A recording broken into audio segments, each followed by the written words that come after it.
이름으로 기도 올리옵나이다. 아멘. 샬롬. 예, 감사드립니다. 또 가정에서 영성으로 예배드리시는 우리 성도님들 위에도 하나님의 평강이 함께 하시기를 원합니다. 네. 우리가 때로는 살아가면서 여러 가지 질문을 할 수 있을 것입니다. 그리고 그러한 질문이 때로는 우리의 관심이고 또 우리의 세계관이고 또 우리의 마음의 중심이 아닐까 그렇게 생각됩니다. 또는 우리가 기도하는 내용을 보면은 우리가 어디에 마음을 두고 있는가 생각할 수 있을 것입니다. 아마 자녀에게 마음이 많이 가 있는 사람은 날마다 자녀를 위해서 기도하실 것이고 또 여러 가지 또 질병이 있어 힘들어하시는 성도님들은 가장 우선적인 것이 또 질병의 문제이기 때문에 또 질병을 위해서도 또 치료를 위해서 기도하실 겁니다. 무엇을 우리가 질문하고 무엇을 위해서 우리가 기도하는가, 그것은 우리의 삶의 아마 중심일 것입니다.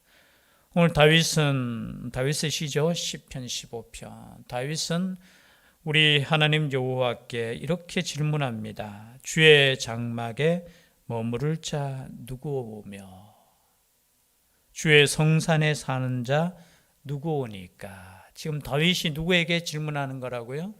여호와여 라고 불렀으니까 하나님께 지금 질문하는 겁니다. 과연 누가 주의 장막에 머무를 자 누구오며. 주의 장막, 여러분 다윗 시대에는 성전이 아직까지 건축되지 못했죠. 그래서 성막이 있잖아요, 그렇죠?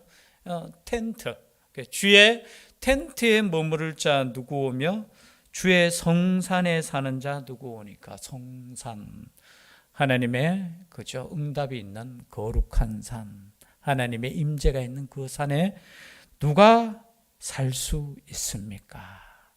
지금 다윗의 이 질문 앞에 다윗은 지금 생각의 중심이 무엇인지를 우리는 생각할 수 있습니다. 지금 다윗의 지금 마음은 하나님의 전에 있다라는 거예요. 하나님의 전이라는 것은 무엇이냐면 하나님의 임재, 즉 말해서 지금 하나님과 함께 하는 그 사람이 과연 누구입니까? 하나님과 동행하고 하나님의 장막에 머무르며 하나님의 임재를 경험할 수 있는 사람이 과연 누구입니까? 여러분, 이 질문 앞에 우리 자신을 한번 돌아보셨으면 좋겠습니다. 주의 전에 과연 누가 들어갈 수 있습니까? 우리가 넓게 또 표현하면, 신약으로 와서 넓게 표현하면 주님과 함께 천국에 들어갈 자 누구이고 주님께 예배 드릴 자 누굽니까? 지금 관심이 어디 있습니까? 주의 전, 주님이 임재하는. 아마 다른 주제를 갖고 주님께 질문할 수도 있을 것입니다. 그죠? 지금 여러 가지 경제적으로 어려움이 있는 사람 이렇게 질문할 수 있겠죠. 하나님, 어떻게 하면 돈을 잘 벌 수 있죠? 솔직하게 그냥. 하나님, 어떻게 하면은 내가 출세할 수 있죠?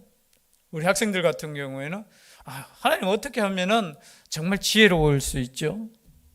여러 가지 질문을 할 수 있겠지만 지금 다윗의 질문은 주의 장막에 머무를 자 누구오며 주의 성산에 사는 자 과연 누구입니까? 참 어떻게 보면은 이 질문조차도 다윗의 그 영적인 수준을 깨닫게 한다는 거죠. 과연 하나님의 전에 나아가고 하나님께 예배할 수 있는 사람은 누구입니까? 여러분, 이렇게 질문한다는 것 자체가 참 아름답지 않습니까? 하나님께 이렇게 물을 수 있다라는 것. 여러분, 대화라는 것, 소통이라는 게 참 중요한, 여러분 영적인 것도 소통이 참 중요합니다. 가끔 우리 부모들이 이렇게 이야기하잖아요. 요즘 나의 자녀가 막 이야기를 안 한다고. 집에 들어오면 그냥 입자키를 그냥 자꾸를 이렇게 그냥 사투리로 이거 잠가버린다. 자꾸를 그냥 잠가버린다고. 사춘기가 되면 집에 들어오면 부모님과 대화 안 하는 게 보통 일반적이잖아요. 그죠? 물론 아이들은 이렇게 생각할 겁니다. 우리 엄마는 나의 말을 안 들어줘. 나를 이해하지 못해. 여러분, 반대도 똑같아요. 그죠? 반대로도 그 아이도 부모 마음 이해 못 하잖아요. 서로 못해요. 못하면서 서로 그죠? 어떻게 대화가 안 된다는. 그래서 가장 가정이 화목하는 가정은 어떤 가정이냐? 대화가 되는 가정이에요. 대화. 뭐 서로 세대 차이 난다 하고 뭐 서로 뭐 대화가 안 된다 하는 거는 다 놈 탓이 아니고 내 탓이야, 내 탓. 내가 마음을 닫고 있기 때문에. 그럼 회사도 마찬가지야. 만약 회사에 가서 사장하면 좀 그렇지만 사장님과 직원이 대화 안 하면 그 회사 비전 없다고 저는 생각해요. 그뿐이겠습니까? 교회도 마찬가지입니다. 성도들 간에 서로 대화가 없다면 그거는 무슨 가족이겠습니까? 영적인 가족이 될 수 없잖아요. 때로는 같이 이야기하고 그러다 보면 때로는 싸우기도 해요. 그렇죠? 그러나 여러분, 싸우기도 하는 게 낫지 대화가 끊어졌다면 끝이 난다는 거예요. 여러분, 영적으로 우리가 깨어있다라는 뜻은 다른 거 아닙니다. 하나님과 대화의 통로, 이것이 열려 있느냐, 이것이 문제라는 거예요. 하나님께 마음껏 질문하고 하나님께 기도할 수 있다라는 것 자체가 우리가 깨어있다라는 거예요. 그런데 대화가 없어요. 대화가 없다면 그 관계는 문제가 있다라는 거예요. 그 영혼은 문제가 있다라는 거예요. 지금 하나님께 다윗이 대화를 지금 여는 겁니다. 이렇게 물어요. 주의 장막에 머무를 자 누구 오며 주의 성산에 사는 자 누구 오니까. 저는 참 이 아름다운 그냥 대화로 그냥 보여요. 누가 하나님 전에 참 좀 그 전에 사는 사람을 이렇게 부러워하는 투로, 그죠? 그래서 문지기로 있는 것도 좋다고 고백할 정도로 어떻게 누가 그렇게. 여러분, 주의 장막에 나올 수 있다라는 거, 예배할 수 있다라는 거, 이것이 복입니다. 여러분, 시편의 전체적인 주제가 뭐라고 했습니까? 항상 잊지 말아야 될 것은 누가 복 있는 사람이냐라는 거예요. 누가 복 있는 사람이냐. 누가 복 있는 사람이냐? 하나님의 말씀대로 걸어가고 하나님께 예배드리고 하나님께 기도하고 하나님께 나아가는 그 사람이 복 있는 사람이라고 끊임없이 지금 계속해서 어떻게 보면 똑같은 말이에요. 똑같은 말. 다윗을 통해서 하나님께서 계속해서 우리에게 하시는 말씀이 뭐냐면 누가 복 있는 사람이냐? 주의 전에 나오는 사람이 복 있는 사람이고 하나님께 예배하는 사람이 복 있는 사람이다. 세상적으로는 복 있는 사람은 뭐야? 그냥 잘 되고, 그죠? 부자 되고, 건강하고, 이런 것이 복이지만, 하나님께서 내가 원하는 복은 그러한 복이 아니야. 너희들이 진정한 복은 그러한 복이 아니라고 계속해서 말씀하시는 거예요. 그래서 고난 가운데서도 기도하는 것이 복입니다. 고난 가운데서도 찬양하는 것이 복이고, 고난 가운데서도 하나님께 나아올 수 있는 것이 복이라는 거예요. 이것을 깨닫는 사람만이 이 시간에 예배드리죠.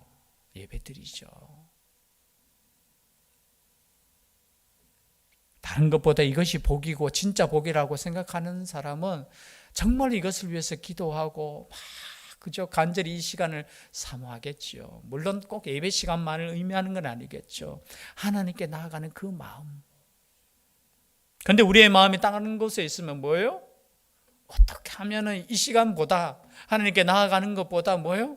어떻게 하면 돈을 많이 벌까? 어떻게 하면 내가 잘 되고 어떻게 하면 이 자리를 지키고 출세하고 그죠? 뭔가 세상에서 떵떵거리며 살까? 거기에 대해서 고민하잖아요. 거기에 대해서 질문하고 그것을 위해서 우리는 땀 흘리잖아요. 그런데 다윗은 이렇게 말합니다. 주의 장막에 머무를 자 누굽니까? 그런데 아마 이것을 기도하고 물었을 때 하나님께서 응답해 주셨는 것 같아요. 2절부터 5절 말씀에 보면은 여러분 이 성경은 역사적으로 보면은 참 또 사용이 잘 되었어요. 어떻게 사용되었느냐면은 예루살렘에 와서 성전에 들어오는 사람들, 특히 순례자들이 이 성전에 들어갈 때 이 질문을 순례자가 묻습니다. 어떻게 묻느냐면은 제사장 그리고 레위인들이 문을 지키잖아요. 성전의 문을 지키고 있으면 그 앞에 가서 이렇게 묻습니다. 여호와여 주의 장막에 머무를 자 누구 오며 주의 성산에 사는 자 누구 오니까. 물어요. 문을 지키는 사람에게. 그러면 문을 지키는 제사장이 이렇게 대답합니다. 2절부터 정직하게 행하며 공의를 실천하며 그의 마음의 진실을 말하며. 즉 말해서 주의 전에 들어올 수 있는 사람은 이러한 사람들이 들어옵니다 라고 해서, 여러분, 그래서 성전에 올라가는 노래라는 거예요. 이게 성전에 들어갈 때 이것을 노래하는 거예요. 어떠한 사람이 이 성전에 들어갈 수 있습니까? 라고 순례자 자신이, 성전에 들어가는 사람이 물어요. 그러면 2절부터 5절까지 어떻게 해요? 제사장이 대답하는 거예요. 대답한다는 말은 뭐예요? 이렇게 말할 때 너 이렇게 살았느냐라는 거예요. 너 이렇게 살았으면 어떻게? 전에 들어와도 된다라는 거예요. 여러분, 우린 가끔 이단에 대해서 우리가 욕을 합니다. 물론 요거도 먹어야 되죠, 그죠? 근데 가끔 보면 우리가 이단이 단순히 도덕적으로 문제가 있다라고 여러분 그냥 성경적으로는 문제가 있는데, 때로는 삶으로 보면은 때로는 이단들 중에는 굉장히 더 도덕적인 이단들이 많아요. 이 도덕적이라는 말은 우리가 생각할 때 무슨 말이냐면, 옛날에도 초대교회 시절 한 150년경에 몬타니즘이라고 이단들이 있었어요. 이 사람들은 성령의 은사를 굉장히 중요시 여겼고, 그러다 보니까 이 신약 성경 자체를 가볍게 여겼어요. 그럼 무엇을 중요하게 여기느냐? 자기가 받은 계시를 중요하게 생각했어요. 그리고 또 한 가지 더 중요한 것은 뭐냐면은, 그들이 얼마나 도덕적으로 살았느냐 하면은, 정말로 자신이 생각할 때, 이번 주는 내가 생각해 봐도 나는 참 내가 잘못 살았어. 내가 하나님께 범죄한 것도 많고, 내가 참 어떻게 보면 하나님 생각하지 않았고, 그런 사람은 예배 참석도 못하게 하는 거예요. 우리는 사실은 그렇잖아요. 죄가 있어도 우리는 떳떳하게 나오잖아요. 당당하게 나오고. 그게 양심이라고, 이건 당당하게 나오셔야 돼요. 제가 지금 혹시나 오해하지 마십시오. 이거 내 죄 지었기 때문에 하나님 못 가요. 여러분, 하나님께 죄 지었으니까 주님께 나와야 되잖아요. 보혈의 피를, 그죠? 우리가 바르고, 우리가, 그죠? 용서함을 받았기 때문에 우리가 하나님께 나오잖아요. 혹시나 오해는 하지 마시고. 많은 젊은 친구들 중에 이렇게 생각하는 친구들도 있어요. 내 같은 게 무슨 교회 가나? 아니, 네 같으니까 교회 와야 되는 거야. 그런데 여러분, 우리가 죄된 모습으로 교회에 오는 이 모습, 우리가 하나님께 나오는 이 모습을 너무나 당연하게 생각하는 것은 조금 생각해 보셔야 된다는 거예요. 우리가 하나님 앞에 나오고 하나님 전에 들어오고 하나님께 예배드리는 이 자체가 얼마나 두려운 일이고 얼마나 영광스러운 일인가를 우리가 생각을 해야 돼요. 생각을. 그렇지 않고 그냥 오늘 내가 시간 그건 어릴 때 생각이고 믿음이 없을 때 생각이고, 내가 오늘 그래도 내 교회 목사님 제가 한번 나왔어요 라고 하면서, 가끔 친구 보면은, 우리 청년들 보면은 목사님 제가 한번 나왔어요 이렇게 하면서 막 이렇게 어깨에 힘주는 친구들이 있어요. 정말 귀여워요. 그리고 또 감사해요. 한편으로는 그렇게 나올 수 있다는 것 자체가. 그런데 때로는 우리가 하나님께 나와온다는 게 이 자체가 얼마나, 과거 같으면은 감히 들어올 수도 없는데 들어올 수 있다라는 것 자체. 왜요? 예수 그리스도의 그 은혜 때문에. 그런데 예수 그리스도 이전에 지금 구약을 읽잖아요. 구약 시대에 하나님께 나아가기 위해서는 어떠한 상태인가 한번 볼까요? 2절 말씀 같이 한번 읽어보겠습니다. 시작. 정직하게 행하며 공의를 실천하며 그의 마음에 진실을 말하며. 우리 2절 말씀만 일단은 한번 살펴보겠습니다. 자, 하나님께서 대답하시는데요, 말씀하시는데 정직하게 행해야 된다. 공의를 실천해야 된다. 그의 마음에 진실을 말해야 된다. 그런 사람이 나와 함께 할 수 있어. 그런 사람이 주의 전에서 나와 예배할 수 있고 함께 할 수 있어. 여러분, 정직하게 행하며, 정직하게. 탈무드에도 보면은 최고의 지혜가 뭐냐라고 했을 때 정직이라고 이렇게 나와 있습니다. 가장 최고로 지혜로운 사람은 어떤 사람이냐? 정직한 사람이라는 거예요. 물론 솔직한 것과는 조금 다르겠죠. 의미가 정직하다. 정직하다. 그 원어의 뜻은 이런 뜻이 있습니다. 흠없는 재물을 말할 때 이렇게 흠이 없다, 부끄러움이 없다, 허물이 없다. 여러분, 우리가 허물이 없고 부끄러움이 없는 것이 정직이라는 거예요. 과거에 하나님께 제사 드리기 위해서는 흠 없는 제물을 드렸습니다. 이게 뭐예요? 흠 없는 제물, 흠 없다라고 했을 때 정직한 제물이라는 거예요.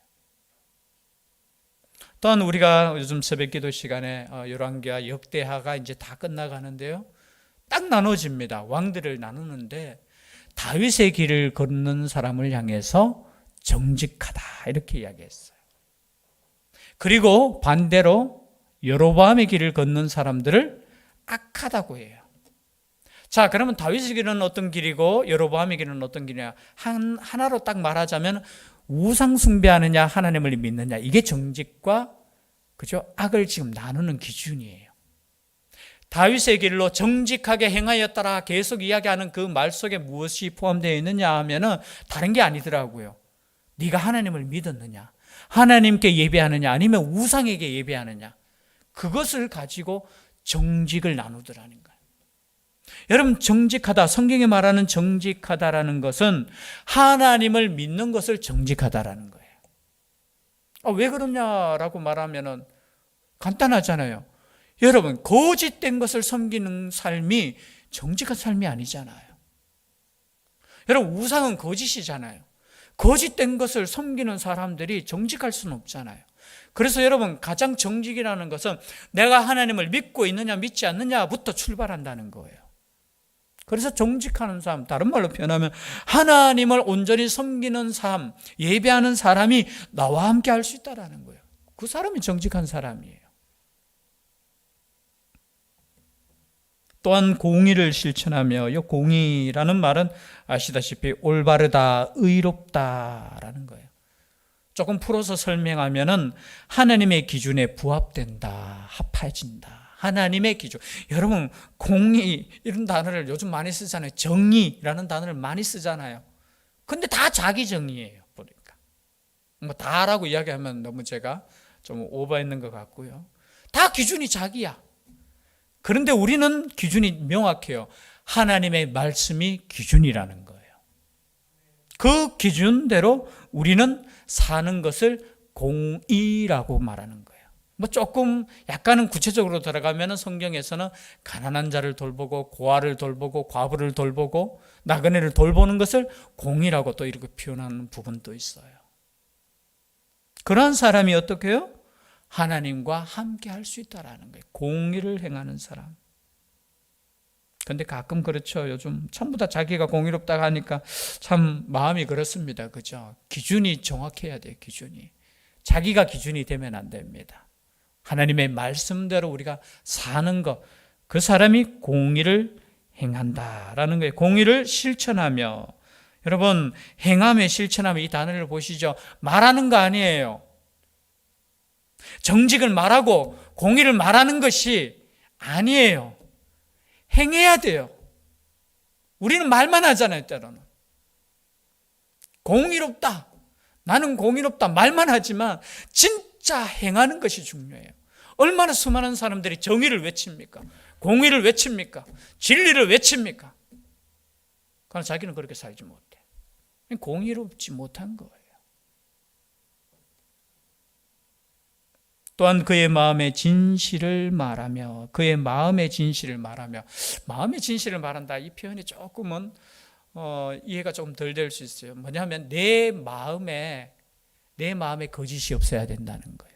여러분, 내 마음은 알잖아요. 내가 거짓말하는지 거짓말하지 않는지 알잖아요. 내 마음에 이것이 거짓말이 아니다 정도로 진실해야 된다는 거예요. 근데 때로는 속일 수 있잖아요. 다른 사람에게는 거짓을 말하지만 내 마음속에는 이게 거짓인 줄 알잖아요. 그게 진실하는 사람, 진실. 3절 말씀 한번 읽어보겠습니다. 시작. 그의 혀로 남을 허물하지 아니하고 그의 이웃에게 악을 행하지 아니하며 그의 이웃을 비방하지 아니하며. 여러분, 그의 혀로 남을 허물하지 아니하고, 여기 허물이란 단어가 중상하다. 우리 중상모략한다 하잖아요. 그렇죠? 영어 성경에 보니까 이렇게 되어 있습니다.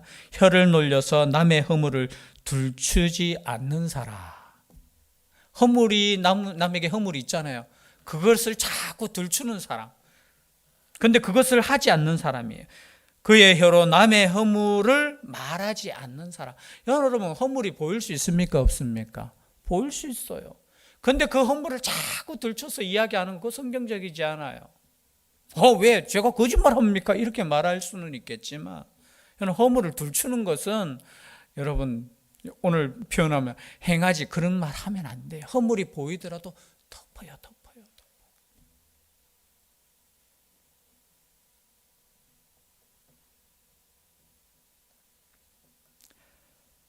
그리고 허물을 말하지 아니하고 그의 이웃에게 악을 행하지 아니하며, 악을 행한다, 그죠?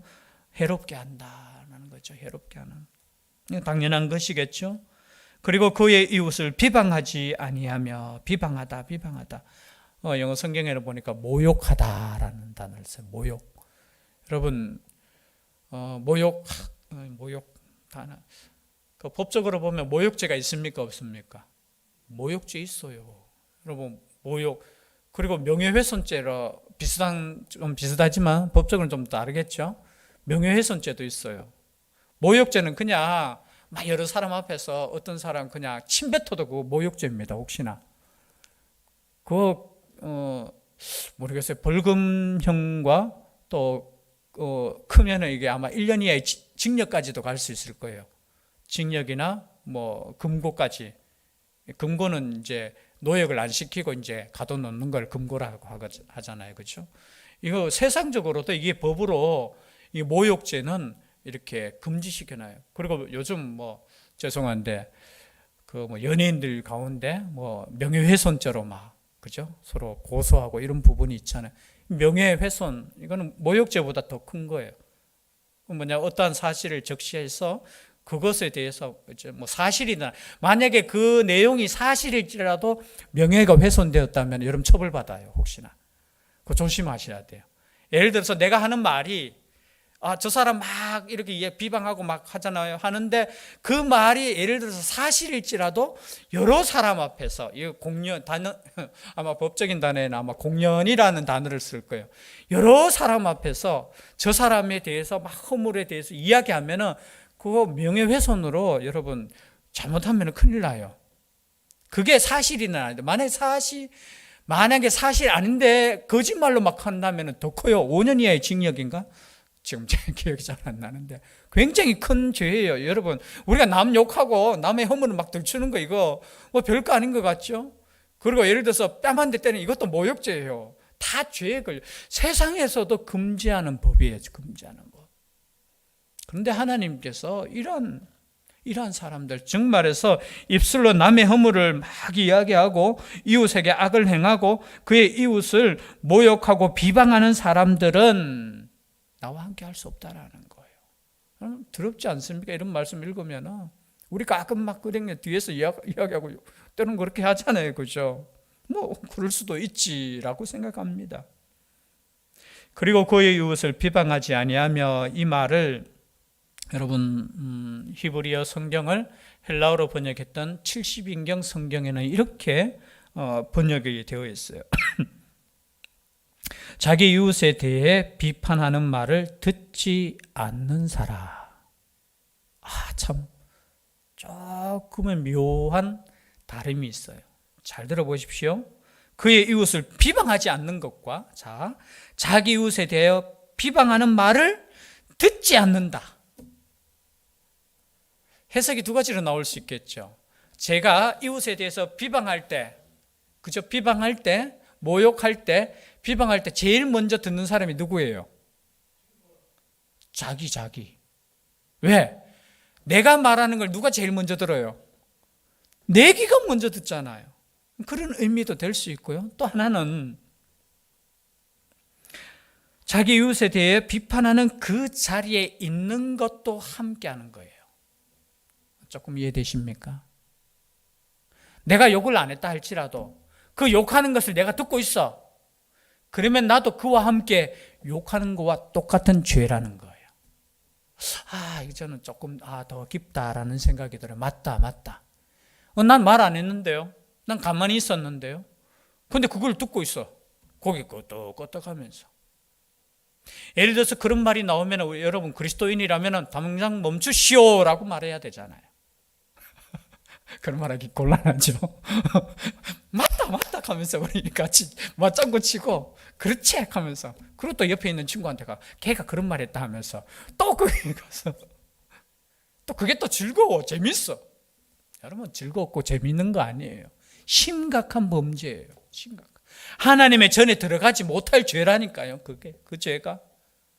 그럴 때는 어떻게 해요? 그 자리를 나오든지 당장 멈추시오라고 이야기할 수 있는 것이 바로 여러분 그리스도인이에요.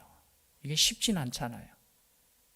우리 때로는 남을 막 욕하잖아요. 요즘은 제가 누누이 이야기하자면 절대 여러분 인터넷상이라도 댓글이라도 절대 욕하는 걸 적지 마십시오.